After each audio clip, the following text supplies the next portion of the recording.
నమస్తే, welcome to Suman TV. నేను విష్ణు. ప్రస్తుతంతో పాటు amphi registered mutual fund distributor wealthy Chakradhar గారు ఉన్నారు. వారితో మాట్లాడదాం.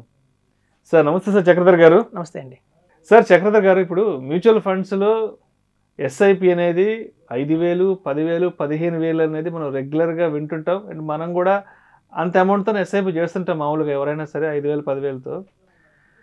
ఈ మధ్య అంటే చాలామంది మీలాంటి ఫైనాన్షియల్ ఎక్స్పర్ట్స్ రెగ్యులర్గా ఇంటర్వ్యూలు చేస్తుంటారు. చాలామంది చెప్తున్నారు, విష్ణు పబ్లిక్ ఇన్కమ్ లెవెల్స్ ఏ రేంజ్లో పెరిగాయంటే ఎస్ఐపీలే ₹1,00,000, ₹2,00,000 మంత్లీ ఎస్ఐపీలు చేస్తున్నారు. సో ఆ రేంజ్లో పబ్లిక్ ఇన్కమ్ పెరిగిపోయిందని చాలామంది చెప్తుంటారు కదా.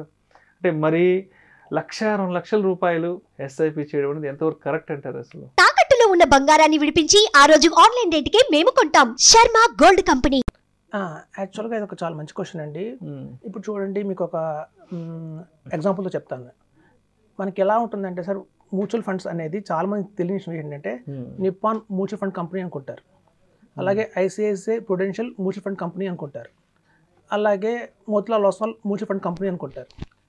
అక్కడే పర్సెప్షన్ రాంగ్ ఉందండి. యాక్చువల్గా ఏంటంటే SEBI, security exchange board of India దగ్గర చూస్తే ఈ కంపెనీస్ అన్ని మ్యూచువల్ ఫండ్ కంపెనీలకు రిజిస్టర్ అవ్వవు.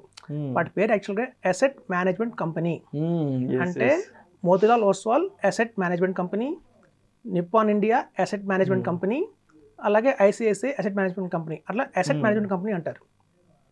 ప్రతి ఒక్క అసెట్ మేనేజ్మెంట్ కంపెనీ దగ్గర 3 రకాల ప్రోడక్ట్లు ఉంటాయండి. ఒకటి మ్యూచువల్ ఫండ్స్, ఒకటి పిఎంఎస్, ఒకటి ఏఐఎఫ్ అంటారు, ఆల్టర్నేట్ ఇన్వెస్ట్మెంట్ ఫండ్ అంటారు. సో ఒక్కొక్క ఏఎంసీ దగ్గర ఈ 3 ఫండ్స్ అవైలబిలిటీలో ఉన్నాయి, మ్యూచువల్ ఫండ్స్, పిఎంఎస్, ఏఐఎఫ్. అయితే ఇప్పుడు చూడండి, మీకు ఎగ్జాంపుల్గా బాగా అర్థం అవ్వడానికి మారుతి తీసుకుందాం. సో మీకు మారుతిలో 3 రకాల కార్లు ఉంటాయి. ఒకటి ఆల్టో కార్ ఉంటుంది, నెక్స్ట్ వచ్చి మారుతి స్విఫ్ట్ డిజైర్ ఉంటుంది, నెక్స్ట్ వచ్చి ఎట్రిగా, అంటే కొంచెం హై ఎండ్, కొంచెం 7 సీటర్ హై ఎండ్ ఉంటుంది, కొంచెం ప్రీమియం క్లాస్ లో. సో ఎట్లయితే ఒక మారుతి షోరూమ్ దగ్గర 3 రకాల కార్లు ఉన్నాయో, అలాగే ప్రతి ఒక్క అసెట్ మేనేజ్మెంట్ కంపెనీ దగ్గర ఐసిఐసిఐ కావచ్చు, కొటాక్ కావచ్చు, నిప్పాన్ కావచ్చు, మోతిలాల్ కావచ్చు, వాళ్ళ దగ్గర 3 కేటగిరీ ఆఫ్ ఇన్వెస్ట్మెంట్స్ ఉన్నాయండి. ఒకటి ఫస్ట్ మ్యూచువల్ ఫండ్స్, అంటే మన ఆల్టో కార్ లాంటిది. షిఫ్ట్ డిజైర్ లాంటిది ఏదైతే అనుకున్నామో మారుతిలో, అది పిఎంఎస్ లాంటిది. ఇక ఎట్రిగా ఉంది చూసారా, హై ఎండ్, అది ఏఐఎఫ్ అంటారు, ఆల్టర్నేట్ ఇన్వెస్ట్మెంట్ ఫండ్ అంటారు. సో ఇట్లా 3 రకాల ఫండ్స్ డివైడ్ చేసినప్పుడు ఏమవుతుందంటేనండి, మన స్థాయి ఏది మనం చూసుకోవాలి. సో చాలామంది మ్యూచువల్ ఫండ్స్ అంటారు, కానీ అది ఎంట్రీ లెవెల్ వాళ్ళ కోసమే. ఇప్పుడు చూడండి, ఏదైనా అప్పుడే జాబ్ వచ్చింది, బీటెక్ పాస్ అయ్యారు, ఏదైనా మంచి సాఫ్ట్వేర్ కంపెనీలో జాబ్ వచ్చింది, ఒక నెలకి ఒక 5,000 జీతం వచ్చింది అనుకోండి, అప్పుడే కుర్రాళ్ళకి పెద్ద ఖర్చులు ఉండవు, ఒక నెలకి 5,000 ఎస్ఐపి వేసుకోవచ్చు, 10,000 ఎస్ఐపి వేసుకోవచ్చు. వాళ్ళకి మనం ఆల్టో కార్ లాంటి సజెస్ట్ చేయాలి, అంటే మ్యూచువల్ ఫండ్స్ సజెస్ట్ చేయాలి.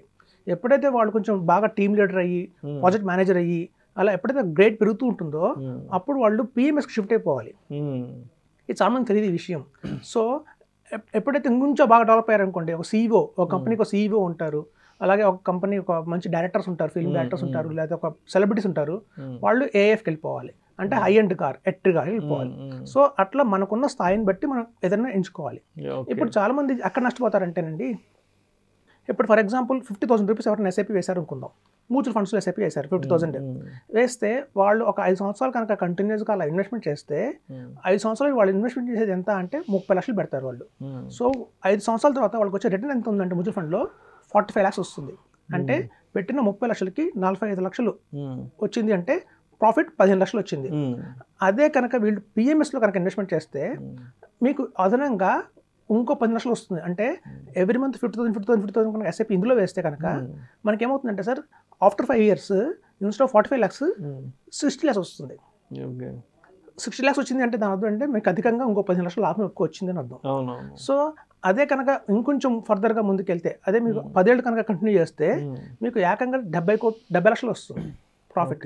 సో ఎప్పుడైనా గమనించండి, 15 ఏళ్ల పాటు కనుక మనం మ్యూచువల్ ఫండ్స్లో వేసుకుంటూ వెళ్తే మనకు వచ్చేది 3.5 కోట్లు అయితే, అదే పిఎంఎస్లో కనుక వేస్తే 5 కోట్లు వస్తుంది. సో తెలియక, చాలా మందికి ఏంటంటే తెలియక, అవేర్నెస్ లేక కొన్ని 1.5 crore నష్టపోతున్నాం మనం. ఇప్పుడు ఆల్టో కార్ అనేది ఎలా ఉంటుందంటే స్టార్టింగ్ పీపుల్కి, అంటే ఎప్పుడైతే కొత్తగా వస్తున్నారు అప్పుడు నేర్చుకుంటున్నారు, బిగినర్ రేంజ్కి మాత్రం ఈ మ్యూచువల్ ఫండ్స్ తప్ప. ఒకసారి మీ స్థాయి పెరిగింది అంటే మాత్రం మీరు పిఎంఎస్కి ఏఎఫ్కి వెళ్ళిపోవాలి. ఇప్పుడు చూడండి చాలా మంది మన దగ్గర క్లయింట్స్ ఉన్నారు, 4 years నుంచి నా దగ్గర పిఎంఎస్లో వేసే వాళ్ళు క్లయింట్స్ ఉన్నారు, 4 years నుంచి ఏఎఫ్లో క్లయింట్స్ చేసే వాళ్ళు ఉన్నారు.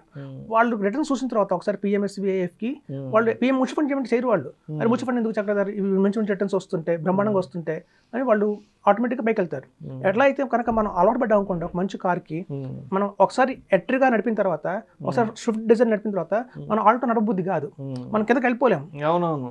సో అట్లాగే మ్యూచువల్ ఫండ్స్ కూడా ఏంటంటే అండి, అది స్మాల్ క్యాప్ ఫండ్ కావచ్చు, ఒక ఇండెక్స్ ఫండ్ కావచ్చు, ఒక ETF ఫండ్ కావచ్చు, ఏదైనా సరే ఈ మ్యూచువల్ ఫండ్స్ అనేవి జస్ట్ బిగినర్స్కి మాత్రమేనండి.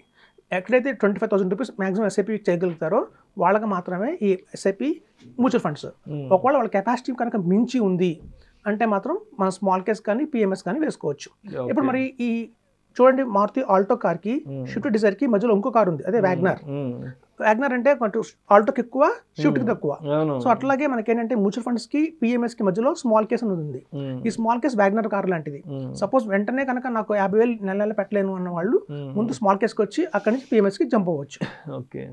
ఇప్పుడు చూడంండి చాలా మంది తెలియని విషయం ఏంటంటే ఈ స్మాల్ కేస్ని రన్ చేసేది ఎవరు? దీనికి కొత్త ఫండ్ మేనేజర్లు వచ్చారంటే కాదు, అది కూడా సెబీ రెగ్యులేషన్స్ కిందే వస్తుంది, సెబీ ఆథరైజ్డ్ ప్రోడక్ట్. అది కూడా ఎవరైతే నిప్పాన్ ఇండియాలో ఒక 20 సంవత్సరాలు పనిచేసిన ఫండ్ మేనేజర్ ఉన్నాడో, లేదా ఎవరైతే డిఎస్పీ బ్లాక్ రాక్లో ఒక 20 సంవత్సరాలు పనిచేసిన ఫండ్ మేనేజర్ ఉన్నారో, అలా ఉన్న 20 ఏళ్ల ఎక్స్పీరియన్స్ తోటి వాళ్ళు ఈ స్మాల్ కేస్ అనేది నడుపుతారు. సో కాబట్టి ఏంటంటే ఇప్పుడు చూడండి మన దగ్గర లగ్జరీ కార్ ఉంది అనుకోండి, ఆ లగ్జరీ కార్ని మనం అప్పుడు నేర్చుకున్న కొత్త డ్రైవర్కి ఇవ్వం. బాబు ముందు ఎక్కడ పనిచేసావు, ఎన్నాళ్ళ నుంచి నువ్వు కారు నడుపుతున్నావు అని గమనిస్తాం. గమనించి వాళ్ళకున్న ఎక్స్పీరియన్స్ ప్రకారమే మనం పెద్ద కార్ని చేతిలో పెడతాం. అట్లాగే ఎప్పుడైతే మన మ్యూచువల్ ఫండ్స్లో కావచ్చు, మన పిఎంఎస్లో కావచ్చు, ఏఎఫ్లో కావచ్చు, ఎప్పుడైతే మనకి అధికంగా మన కార్పస్ పెరిగిపోతుందో అప్పుడు మనం ఎక్స్పీరియన్స్ ఉన్న ఫండ్ మేనేజర్ దగ్గరికి వెళ్ళాలి. సో ఇప్పుడు చూడండి ఈ స్మాల్ కేసెస్లో కావచ్చు, పిఎంఎస్లో కావచ్చు ఉండే ఫండ్ మేనేజర్లు ఆల్రెడీ 25 years ఎక్స్పీరియన్స్ ఉన్న వాళ్ళు మాత్రమే రన్ చేస్తారు. కాబట్టి మనకి సేఫ్టీ కూడా ఎక్కువ ఉంటుంది. సో ఇప్పుడు చూడండి మీకు గమనిస్తే ఈ మ్యూచువల్ ఫండ్స్లో కంటే కూడా నెక్స్ట్ స్టెప్ పిఎంఎస్ అనుకున్నాం. సో తర్వాత స్టెప్ ఏంటంటే ఏఎఫ్. అలాగే ఇప్పుడు మనకు రీసెంట్గా ఒక ఫ్రెండ్స్ కలిసారండి. సార్ ఒక హోటల్ కూర్చున్నాం, ఒక 4 కూర్చున్నాం. కూర్చుంటే అందులో మా నలుగురిలో ఒకతను కిషోర్ అని ఉన్నాడు, అతను జనరల్ ఇన్సూరెన్స్ చేస్తాడు, అంటే ఈ కార్కి ఇన్సూరెన్స్లు అవి చేస్తుంటాడు. సో మేము మాట్లాడుకున్నప్పుడు అతను కాల్ వచ్చింది. కాల్ వచ్చి అతను క్లయింట్ అనమాట, నా ఆడి కార్డు రెన్యూల్కి వచ్చింది ఇన్సూరెన్స్, కొంచెం ప్రీమియం కొటేషన్ పంపించి నాకు 2 కంపెనీల నుంచి అన్నాడు. సరే మా ఫ్రెండ్ వెంటనే ఆడి కార్డుకి కొటేషన్ తీసాడు. తీస్తే ఒకదానికి 9,75,000 వచ్చిందండి ఇన్సూరెన్స్, ఇంకో దానికి 8,60,000 వచ్చింది. ఆ పక్కన కొంచెం ఫ్రెండ్ అని చెప్పాడు, 9,60,000 ఇన్సూరెన్స్ ఏంటి, ఆ ఇన్సూరెన్స్ డబ్బులు పెడితే ఇంకో కార్ కొత్త కార్ వచ్చేస్తుంది కదా అన్నాడు. సో నా పక్క వచ్చి ఫ్రెండ్ చెప్పాడు, నువ్వు అలా ఆలోచిస్తున్నావు కాబట్టి నువ్వు మిడిల్ క్లాస్లో ఉన్నావు, ఆడి కార్ కొన్ని ఆయన ఆలోచించట్లేదు కాబట్టి ఆయన ఆడి కార్ దాకా వెళ్ళిపోయాడు. కాబట్టి ఎక్స్పెన్సెస్ పెరుగుతాయి. అవునవును, మనం పెద్ద కార్ వెళ్తున్న కొద్దీ దానికి ఎక్స్పెన్సెస్ ఇన్సూరెన్స్ అన్ని పెరుగుతాయి. అలా పెరిగినంత మాత్రం దాని వాల్యూయే కదా. కాబట్టి ఏంటంటే ఈ ఎక్స్పెన్స్ రేషియో చాలా మంది పట్టించుకొని అందులో పెద్ద పెద్ద ఎక్స్పెన్స్ రేషియో ఉంటుంది, మనం కనుక పిఎంఎస్లో వెళ్తే కొంచెం ఎక్స్పెన్స్ రేషియో ఎక్కువ ఉంటుందని భయపడతారు. కానీ అండి ఇప్పుడు చూడండి మీకు బెంగళూరు నుంచి మన హైదరాబాద్ నుంచి బెంగళూరు వెళ్ళాలి. హైదరాబాద్ నుంచి బెంగళూరు వెళ్ళాలి అంటే మనం ఆల్టో కార్లో వెళ్తే 20 గంటలు పడుతుంది, 20 hours పడుతుంది. అది మీరు స్విఫ్ట్ డిజైర్లో వెళ్తే 9 గంటల్లో వెళ్ళిపోవచ్చు. అదే మీరు ఎట్రిగా వెళ్తే 5 గంటల్లో వెళ్ళిపోవచ్చు, ఎందుకంటే ఫాస్ట్ పెరుగుతుంది. సో అట్లాగే మనం కనుక మ్యూచువల్ ఫండ్స్లో వెళ్తే 2 కోట్లు తెచ్చుకోవాలి అంటే 20 సంవత్సరాలు కంటిన్యూ చేయాలి ఎస్ఐపి. అదే పిఎంఎస్లో అయితే మీకు కేవలం 10 సంవత్సరాల్లోనే మీకు ఎస్ఐపి 2 crores వస్తుంది. అలా ఏఎఫ్లోకి వెళ్తే కనుక కేవలం 5 ఏళ్లలోనే మనం 2 కోట్లు వస్తుంది. సో ఆ డిఫరెన్స్ కూడా ఉంది. కాబట్టి మనం చెప్పేది ఏంటంటే ఎవరికైతే ధనికులుగా ఉన్నారో, ఆల్రెడీ మేము చాలా కొంచెం రిచ్గా ఉన్నాము మాకు అన్నప్పుడు నెక్స్ట్ లెవెల్కి వెళ్ళిపోండి. ఆటోమేటిక్గా మీరు ఒక మంచి పిఎంఎస్కి ఏఎఫ్కి వెళ్ళిపోండి. అంతే మ్యూచువల్ ఫండ్స్లో ఇన్వెస్ట్మెంట్ చేస్తూ కూర్చుంటే లాభం ఉండదు. ఇప్పుడు చూడండి, సపోజ్ ఒక మనిషి దగ్గర 15 లక్షలు ఉన్నాయనుకోండి, అది 2 ఆప్షన్లు ఉన్నాయి. 15 లక్షలు పెట్టి మారుతి ఎట్రిగా కార్ కొనుక్కోవాలా, లేదా 3 లక్షల కార్లు ఆల్టో 5 కొనుక్కోవాలా? ఎవరు 5 కార్లు కొనుక్కోరు కదా. ఆల్టో బ్లాక్ కలర్ ఒకటి, ఆల్టో వైట్ కలర్ ఒకటి, పింక్ కలర్ ఒకటి, రెడ్ కలర్ ఒకటి కొనరు, ఎట్రిగానే కొంటారు. సో అట్లాగే మన దగ్గర 15 లక్షలు ఉన్నాయంటే మనం అట్లయితే ఒక కార్ కొనుక్కుంటున్నామో, మనం కనుక కెపాసిటీ ఉంది అంటే కనుక పిఎంఎస్కి వెళ్ళిపోవాలి. అంతేగాని 10,000 ఒక ఫండ్లో ఎస్ఐపి, అలా 5 ఫండ్లో 10,000 ఎస్ఐపి వేస్తే మన ఇన్వెస్ట్మెంట్ ఏమవుతుందంటే సార్ తెలియకుండానే 500 స్టాక్స్లోకి వెళ్తుంది. ఆ 500 స్టాక్స్ నిజంగా పనికొచ్చే స్టాక్స్ అన్ని అంటే 50 ఉంటాయి, లేదా 450 స్టాక్స్ పెద్ద రిటర్న్స్ ఏం రావు, పేరుకి ఉన్నాయి అంతే. సో అట్లా డైల్యూట్ అయిపోతుంది రిటర్న్. Right right right. అదే పిఎంఎస్లో ఏమవుతుందంటే ఓన్లీ 50 స్టాక్సే క్వాలిటీ స్టాక్స్ ఉంటాయి కాబట్టి మీకు రిటర్న్స్ ఎక్కువ వస్తాయి, తద్వారా మనం కొట్టేసులు త్వరగా అయిపోతాం. సో ఎవరైతే డబ్బులు ఉన్నారో వాళ్ళు పిఎంఎస్కి ఏఎఫ్కి వెళ్ళడం బెటర్ అని చెప్తున్నాను. Thank you sir, thank you so much. Thank you.